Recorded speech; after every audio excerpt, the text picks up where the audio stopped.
বাঙালি পাহাড় বললে প্রথম যে নামটা সবার আগে মাথায় আসে সেটা হচ্ছে দার্জিলিং, পাহাড়ের রানী দার্জিলিং। আজকে তোমাদেরকে দেখাবো বর্ষার দার্জিলিং ঠিক কিরকম লাগে। তো চলো বেশি দেরি না করে ভিডিওটা শুরু করা যাক। এর আগের পর্বে আমরা দেখিয়েছিলাম আমরা কালিম্পং থেকে দার্জিলিং কিভাবে এলাম এবং আসার পথে কি কি সাইট সিন করেছিলাম। সেই ভিডিওটা যদি তোমরা দেখে না থাকো আমি ডেসক্রিপশনে লিংক দিয়ে রাখবো, একবার চাইলে দেখে নিতে পারেন। আর দেখিয়েছিলাম আমাদের দার্জিলিং হোটেল, তবু এই ভিডিওতে আবার দেখিয়ে দিচ্ছি। আমরা ছিলাম হোটেল চয়েস, যেটা হেঁটে ক্যাভেন্টাস 2 মিনিট এখান থেকে, আর ম্যালও মোটামুটি 3 থেকে 4 মিনিট লাগবে। এই হচ্ছে আমাদের হোটেল। এই হোটেলটা আমাদের পড়েছিল অফ সিজন, আগস্ট মাসে আমরা ঘুরতে গেছিলাম। এই অফ সিজনে 1600 টাকা পড়েছিল, বাট এটা যদি সিজনে হয় 2500 থেকে 3000 টাকা কিন্তু এর দাম হতে পারে। এই যে ওয়াশরুম নিট অ্যান্ড ক্লিন।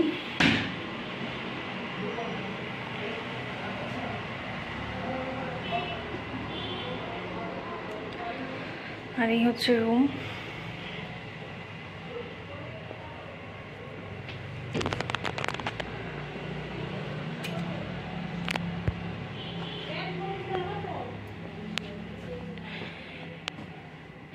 এখানে কেটলি, চায়ের সমস্ত সরঞ্জাম, 2টো কাপ, একটা ওয়ার্ড্রব আছে, যে একটা কিং সাইজ বেড, এখানে সোফা আর টি টেবিল দেওয়া আছে, ওখানে ইন্টারকম আছে, ওদিক থেকে একটা সিটি ভিউ আছে জানলার এই সাইডটা থেকে। এই হোটেলের বুকিং নাম্বার ডিটেলস আমি দিয়ে রেখে দেবো আমার ডেসক্রিপশনে, আপনারা একবার চাইলে চেক করে নিতে পারেন।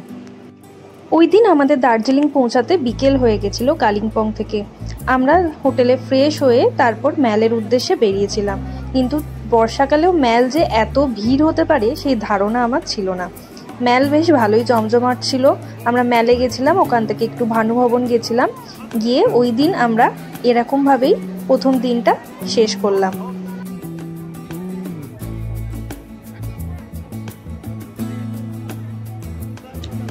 আজ দার্জিলিংয়ে আমাদের দ্বিতীয় দিন আমরা পায়ে হেঁটে কিছু কিছু জায়গা দার্জিলিংয়ে ঘুরবো। তার মধ্যে একটি হলো জু, যেটা ম্যাল থেকে 15 মিনিট কি আধ ঘন্টা লাগবে, আর আমরা ম্যালের মহাকাল মন্দির যাব। তো চলো এই আমরা বেরিয়ে পড়েছি জু যাওয়ার জন্য।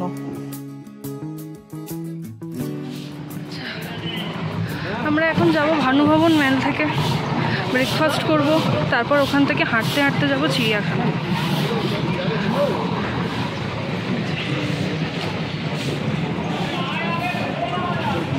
সকালবেলার দিকে বেশ বৃষ্টি হচ্ছিল, এখন আবার ওয়েদারটা অনেকটা ক্লিয়ার হয়েছে।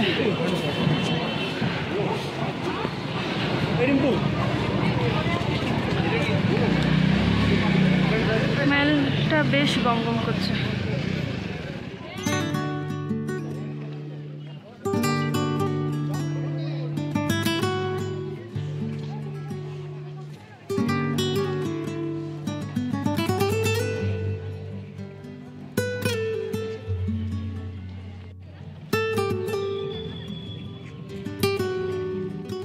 ম্যাল থেকে এই বাঁ দিকে যে রাস্তাটা গেছে ওটা হচ্ছে ভানুভবন, এই দিকটা মহাকাল মন্দির আছে, অবজারভেটরি হিল পয়েন্ট যেটা আছে ওটাও আছে।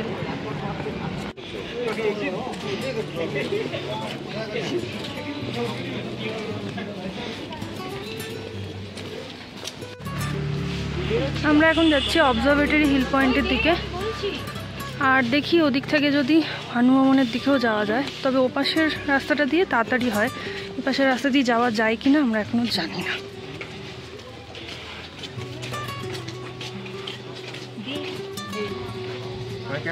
ওই সাইডটা পুরো কাঞ্চনজঙ্ঘা দেখা যায়, কিন্তু এখন এত ফগি দেখা যাচ্ছে না। স্বাভাবিক, বর্ষাকালে দেখা যাওয়াটা খুব ইম্পসিবল একটা ব্যাপার।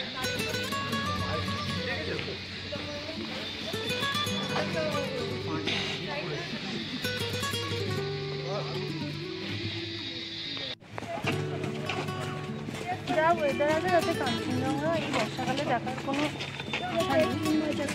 যাচ্ছি আমরা। মোটামুটি সকালে বৃষ্টি হচ্ছিল, এখন অনেকটা মানে ভালো ওয়েদার। সকালে খুব বাজে ওয়েদার হচ্ছিল।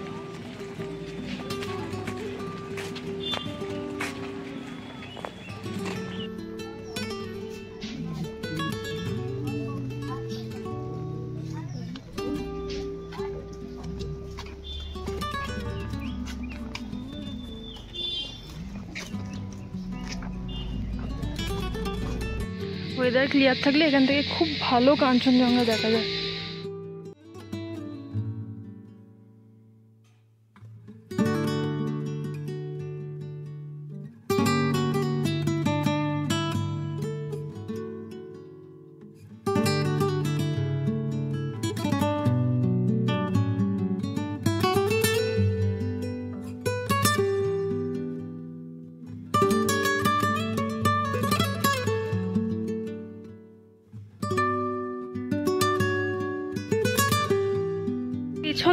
পেছন দিকে একটা ভিউ পয়েন্ট আমরা দেখে এলাম, যেটা অবজারভেটরি ভিউ পয়েন্ট বললাম। এই সামনে এগিয়ে কিন্তু আর একটা আছে, এটা বেশি সুন্দর। এখানে শরীর চর্চা করার জিনিসপত্র অনেক কিছু আছে, যেটা এখানকার লোকেরা সকালবেলা হয়তো করে। এখান দিয়েও কাঞ্চনজঙ্ঘা খুব ভালো দেখা যায়, কিন্তু আমরা এখন দেখতে পারবো না।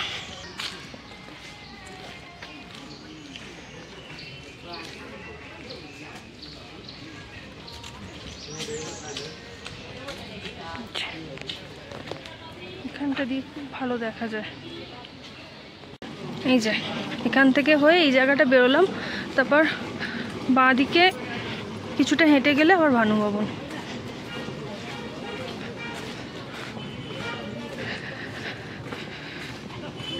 যারা ম্যালের ওপর বা ম্যালের এরকম কাছাকাছি এই সাইডের হোটেলগুলোতে থাকে, তাদেরকে এইখানে গাড়ি ড্রপ করে, এখান থেকে লাগেজ টেনে নিয়ে যেতে হয়।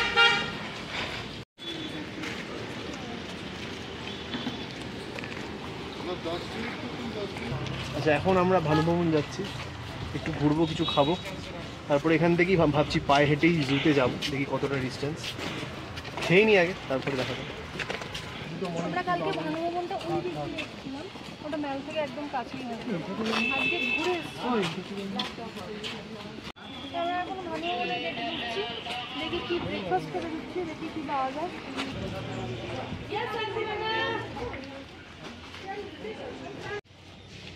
চলো চলো,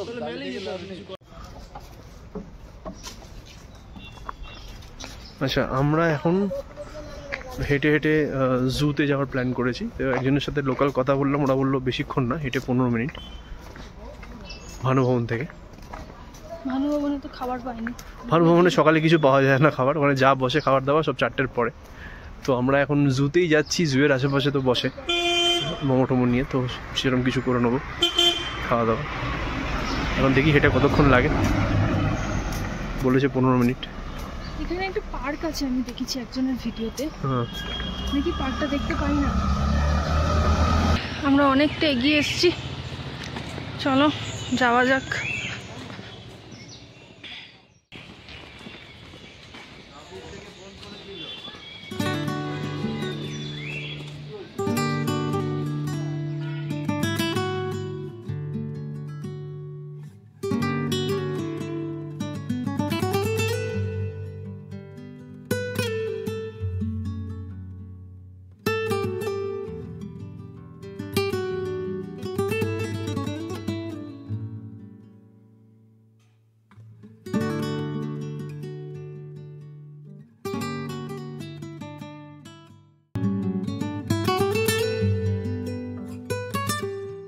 এখান থেকে ওপরে হচ্ছে নাইটিঙ্গেল পার্ক, ওপরের দিকে উঠে যাচ্ছে, আমরা নিচের দিকেই যাচ্ছি, হেঁটে চলেছি।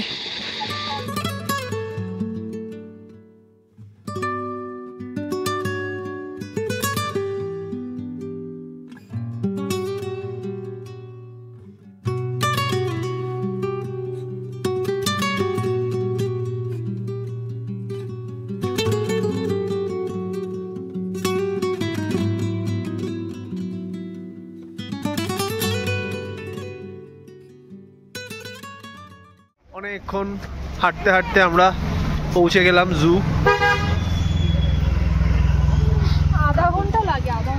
আধা ঘন্টা মতন লাগে। এই সব ব্লগাররা এসে গেছে। এই সোনাই দা, হেঁটে হেঁটে জুতে এলাম, হেঁটে হেঁটে। এই দার্জিলিং চিড়িয়াখানার টিকিট প্রাইস 110 টাকা। বৃহস্পতিবার বাদে প্রত্যেক দিনই সকাল 8:30 থেকে বিকেল 4:30 অবধি এই চিড়িয়াখানা খোলা থাকে।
পায়রা। Victoria crown pigeon.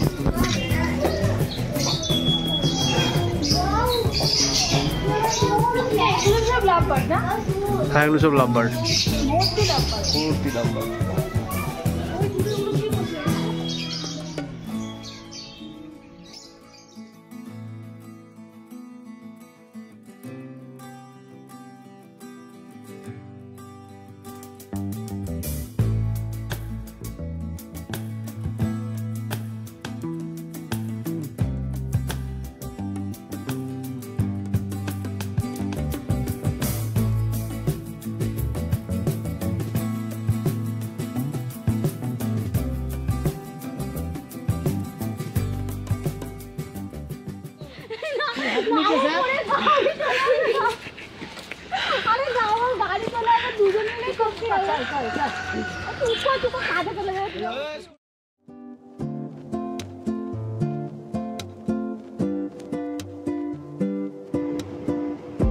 ওই দিন চিড়িয়াখানা ঘুরে আসার পরে আমরা দুপুরের লাঞ্চ সেরেছিলাম মহাকাল রেস্টুরেন্ট থেকে।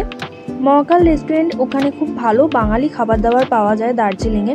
ইভেন ওখানকার কোয়ান্টিটি কোয়ালিটি দুটোই খুব ভালো, আর প্রাইসও ঠিকঠাক, তাই আমরা ওখান থেকেই খেয়েছিলাম। খাবার দাবার বেশ ভালো ছিল।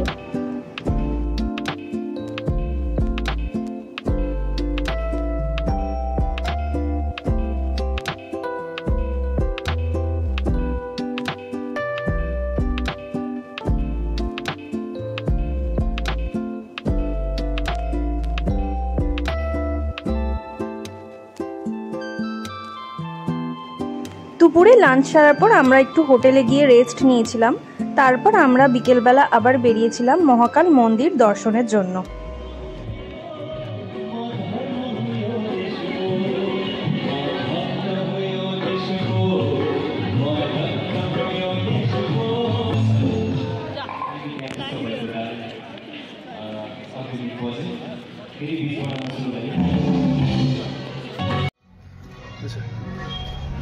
এখন আমরা মহাকাল মন্দির দর্শন করতে যাচ্ছি।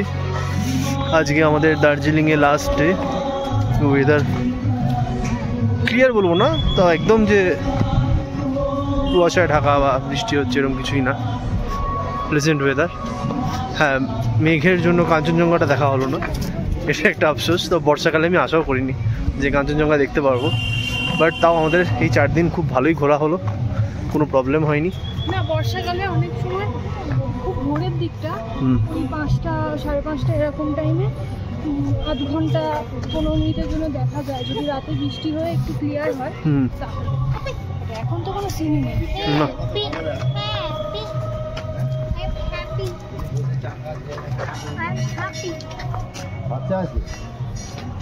সামনে বাঁদরে রয়েছে, একটু সাবধান, ফোন টোন। এই মহাকালের মন্দির যাওয়ার রাস্তা। বাচ্চারা গায়ে কেউ হাত দেবে না।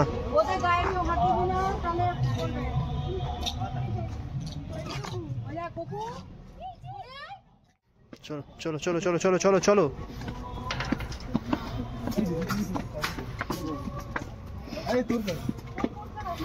ফোনটা সাবধান।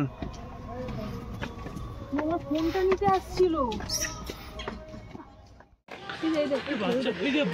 আচ্ছা, এখানে কিন্তু প্রচুর বাঁদর আছে, ফোন টোন খুব সাবধানে রাখতে হবে। জামা কাপড় ধরেও টানাটানি করছে কিন্তু।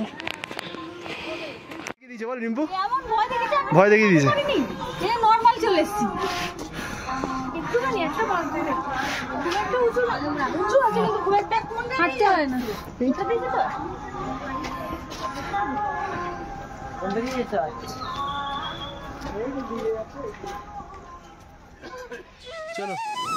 এই দার্জিলিংয়ের মহাকাল মন্দির এমন একটি মন্দির যেখানে হিন্দু ধর্ম ও বৌদ্ধ ধর্ম একসাথে পূজিত হয়।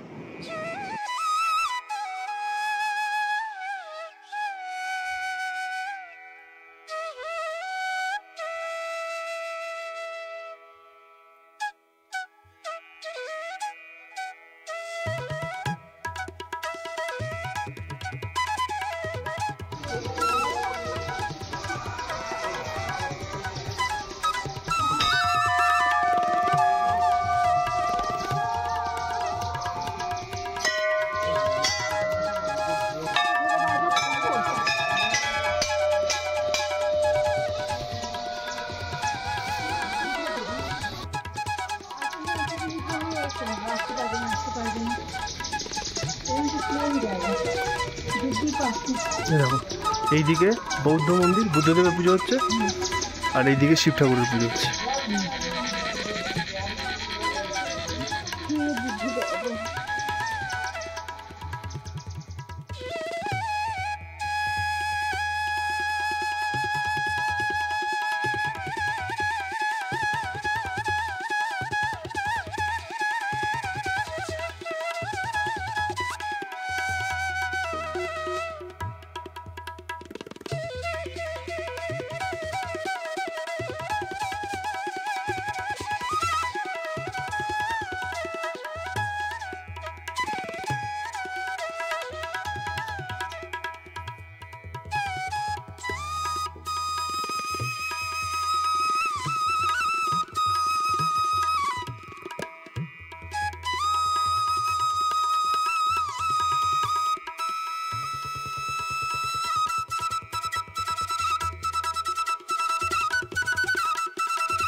এই তো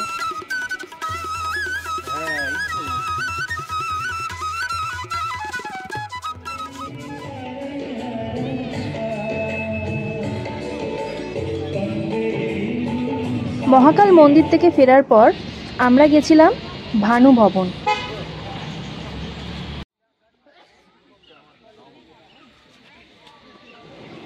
দার্জিলিংয়ের ম্যাল মার্কেট আর মহাকাল মার্কেট, যে দুটো মার্কেট ছিল, এই দুটো মার্কেটে এই ভানু ভবনে পুরোপুরি শিফট করিয়ে দেওয়া হয়েছে। তবে পরিমাণে এখন দোকানপত্র অনেক কম।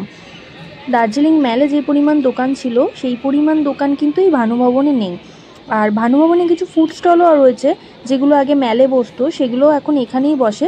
তো আপনারা এখানে কেনাকাটির সাথে কিছু খাওয়া দাওয়া টুকটাকও করে নিতে পারেন।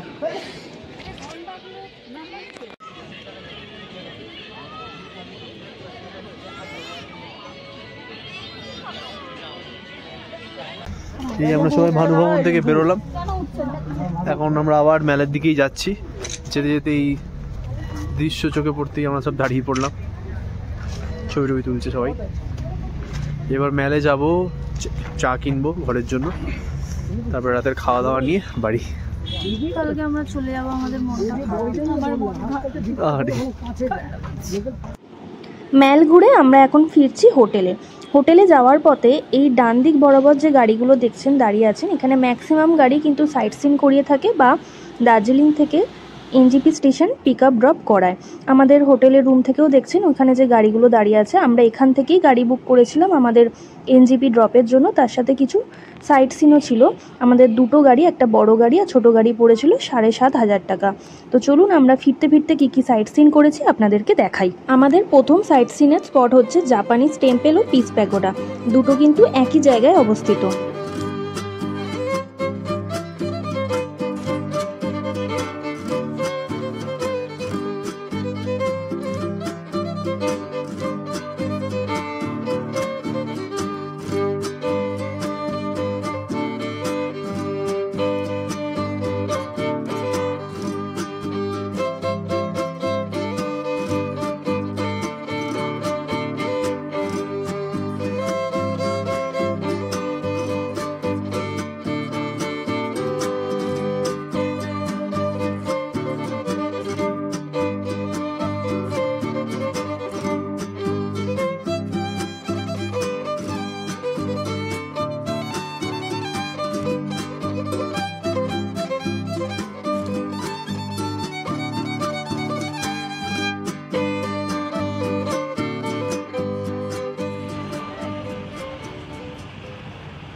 Japanese temple and piece pagoda দেখে আমরা এখন রওনা দিয়েছি ডালি মনেস্ট্রি দেখার উদ্দেশ্যে। তবে ডালি মনেস্ট্রি দেখার আগে যে কী দেখলাম সেটা আপনারাই দেখুন।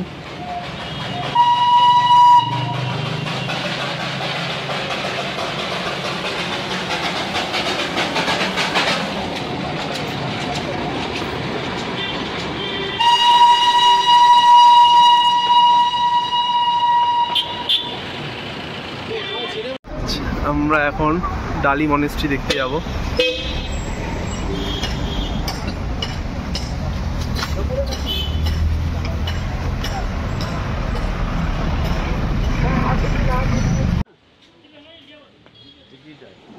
ডালি মনেস্ট্রিতে টিকিট মূল্য 20 টাকা পার পারসন। ডালি মনেস্ট্রি কিন্তু দুপুর 12টা অবধি খোলা থাকে, আর বিকেলে খোলা থাকে কিনা সেই সম্বন্ধে কিন্তু আমার কিছু জানা নেই। আমরা এখন ডালি মনেস্ট্রি দেখতে এসেছি। ওই পেছনে একটা মিউজিয়াম ছিল, ওটা দেখলাম, কিন্তু ওখানে ফটো তোলা বারণ। তো ওটা দেখে আমাদের মনেস্ট্রি ওই দিকটা যাচ্ছি।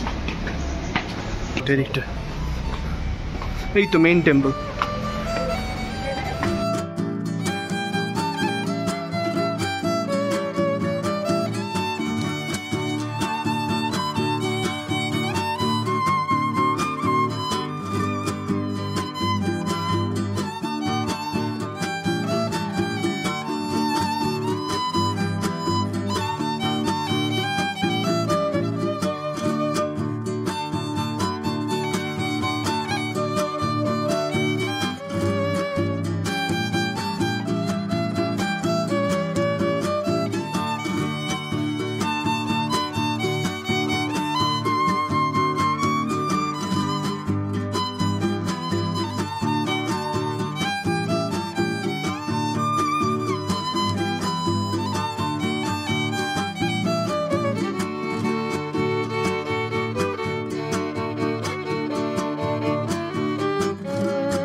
এই যে আমরা যাচ্ছি এখন বাতাসিয়া লুপ। এখানে টিকিট কাটতে হবে,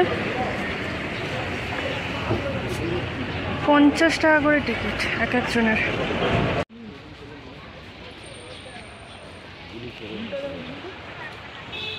হ্যাঁ, কেমন ছিট অরেঞ্জের মধ্যে ছিটছিট কালারটা।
বাতাসিয়া লুপের কাছে এখানে ছোট ছোট মোমো দোকান আছে, এখান থেকে আপনারা মোমো খেতে পারেন।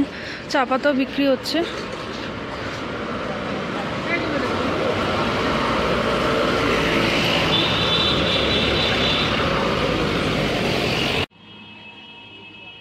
বাতাসিয়া লুপের কাছে এই হোটেল ব্লেজড হোম অ্যান্ড রেস্টুরেন্ট, এখান থেকে আমরা দুপুরের লাঞ্চটা ওই দিন সেরে নিয়েছিলাম। এটা সম্ভবত ওপরে কোনো হোমস্টেও আছে হয়তো।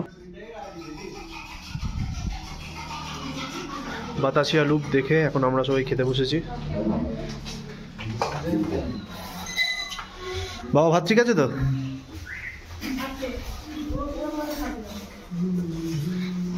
এখানে এখনো খাবার আসেনি, করুণ ভাবে তাকিয়ে রয়েছে। এই তো মোমো এসে গেছে এইদিকে।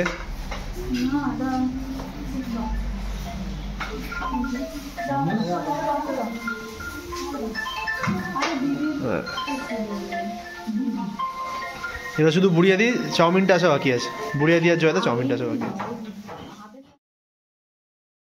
লাঞ্চ কমপ্লিট করার পর আমরা বেরিয়ে পড়ি। আমাদের তখনও কার্শিয়াং ভিউ পয়েন্ট দেখা বাকি, কিন্তু তারপরে আবহাওয়ার কিরম পরিবর্তন আপনারা শুধু দেখুন। বর্ষাকালে পাহাড় যাব আর বৃষ্টি পাবো না তা কি কখনো হয়? তাই আপনারাও দেখতে থাকুন এই বর্ষার পাহাড়ি রাস্তা।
এখন আমরা কার্শিয়াং ভিউ পয়েন্টে, আর পুরো একদম মেঘে ঢাকা চারিদিক, কিছুই দেখা যাচ্ছে না।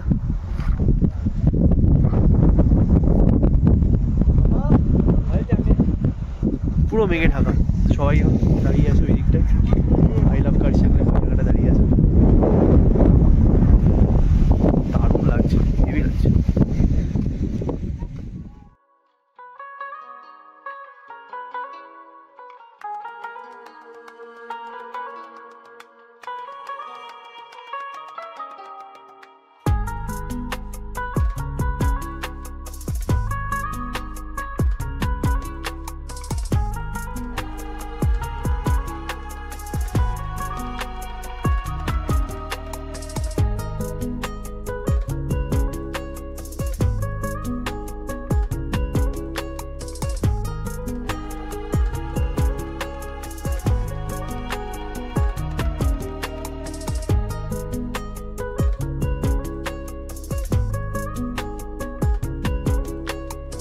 বর্ষাকালে পাহাড়ে গেলে প্রচুর ঝর্ণা দেখতে পাওয়া যায়, যেগুলো শীতকালে শুকিয়ে যায়।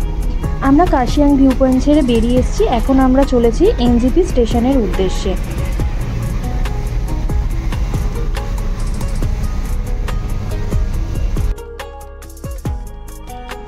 ওই দেখুন, দূরে শিলিগুড়ি শহর দেখতে পাওয়া যাচ্ছে। এইবারে একটু মন খারাপের পালা, কারণ পাহাড় থেকে সমতলে যখন সবাই নেমে আসে তখন সবারই কম বেশি একটু মন খারাপ হয়। পাহাড়কে কোন মানুষই না ভালোবাসে বলুন তো।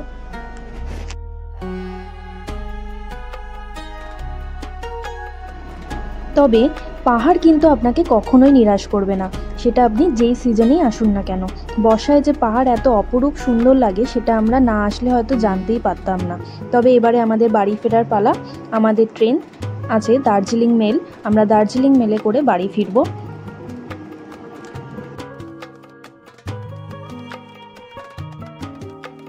আজকের ভিডিও আর এবারে দার্জিলিং সিরিজ আমরা এখানেই শেষ করছি। আবার আসবো নতুন কোনো ভিডিও, নতুন কোনো জায়গা, নতুন কোনো গল্প নিয়ে। ততদিনের জন্য ভালো থাকবেন, সুস্থ থাকবেন। আর আমার এই ভিডিওটা যদি আপনাদের ভালো লেগে থাকে তাহলে অবশ্যই লাইক, শেয়ার অ্যান্ড সাবস্ক্রাইব করে দেবেন। আর এই ভিডিওর যাবতীয় ডিটেলস আমি দিয়ে রাখবো আমার ডেসক্রিপশানে, আপনারা চেক করে নিতে পারেন।